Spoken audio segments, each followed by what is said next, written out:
کہ آپ کی مشکلات اور پریشانیاں دور ہوں سیدہ کے وسیلے اور آپ کے نام کی برکتوں سے.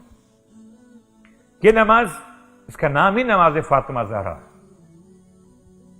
شیخ عباس قمی نے کتاب مفاتیح الجنان میں اس نماز کو اس طرح بیان کیا: 2 رکعت نماز، اور 2 رکعت نماز میں رکعت اول میں الحمد کے بعد 100 مرتبہ سورہ انا انزلنا. یہ بہت مجرب ترین نمازوں میں سے ہے. اتنا کچھ سیدہ نے دیا ہے کہ کہاں تک بیان کیا گیا. سری ترین مشکل ترین حاجات کے لیے بہترین دعا، سری ترین دعا سیدہ کی دعا ہے. رکعت اول میں الحمد کے بعد 100 مرتبہ سورہ انا انزلنا، اور رکعت دوم میں الحمد کے بعد 100 مرتبہ سورہ اخلاص. یہ دونوں کی تلاوت میں یاد رکھیں، ہر مرتبہ آپ کو بسم اللہ کے ساتھ پڑھنا ہوگا.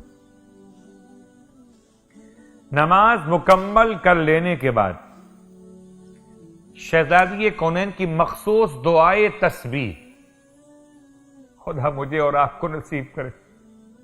کربلا معلیٰ کی زیارات جن کو نصیب ہو رہی ان کو بھی نصیب کرے بار بار، اور جن کو نصیب نہیں ہوئی ان کو بھی نصیب کرے پروردگار.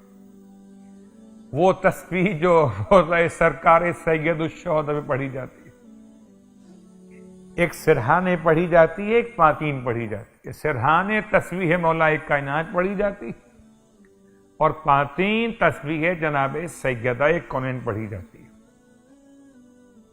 اس کا پہلا جملہ ہے سبحان ذی العز الشامخ المنیف الی آخر تسبیح.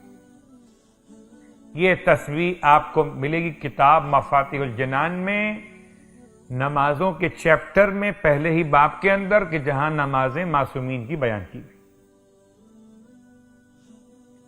اس میں بعض علماء نے اختلاف کیا کہ اس نماز کے بعد پہلے تسبیح پڑھیں، وہ جو تسبیح ہم پڑھتے ہیں ہر نماز واجب کے بعد، اللہ اکبر، الحمدللہ، سبحان اللہ. اس کے بعد درود پڑھیں 100 مرتبہ. پھر یہ تسبیح سبحان ذی العز الشامخ المنیف والی.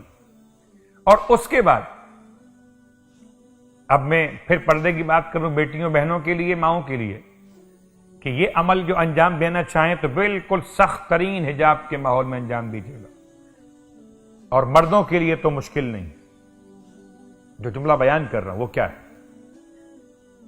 شدید ترین پریشانیوں میں آپ نے یہ عمل انجام دینا ہے، اور آخر میں سجدے کی حالت میں یہ تسبیح پڑھ لی، اس سے پہلے درود پڑھ لیا، اس سے پہلے تسبیح سیدہ پڑھ لی، اس کے بعد سجدے میں چلے جائیے.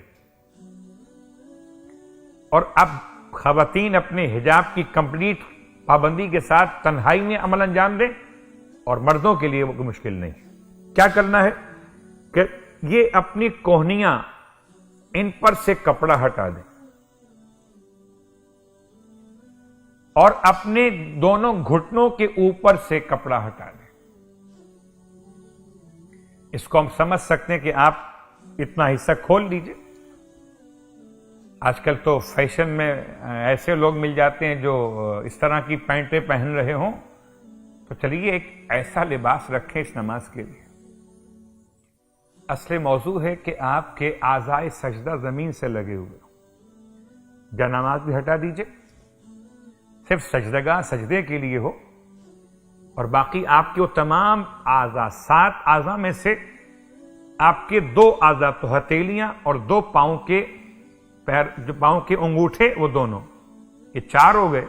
یہ 4 تو لگتے ہی آپ کے اوپن ہیں، اس پہ کپڑا نہیں ہوتا عام طور پر. سردیوں میں ہو سکتا ہے موزے پہنے بھی الگ بات ہے، لیکن اتار دیں. ہاتھ بھی خالی، پاؤں کے انگوٹھے بھی خالی، اور پھر کوشش کریں کہ اپنے گھٹنے بھی اس طرح سے اوپن کر سکیں کہ زمین پر مس ہو جائے. آپ کی دونوں کوہنیاں بھی. اور پھر اس سجدے کی حالت میں ایک مخصوص دعا کتاب مفاتیح الجنان میں بیان کی گئی، اس کو پڑھیے، یعنی انتہائی خشوع کی حالت ہو گئی. ایک مسکین، اس کے کپڑے پھٹے ہوئے، ایک مجبور و بے بس، اتنا مسکین کہ زمین پر اوندے منہ پڑا ہوا ہے، اور اتنا غریب ہے کہ اس کے اور زمین کے درمیان کوئی اور چیز موجود نہیں ہے، کونیاں کھلی ہوئی، اس کے گھٹنے کھلے ہوئے. اس حالت میں اپنی حاجات پیش کیجئے.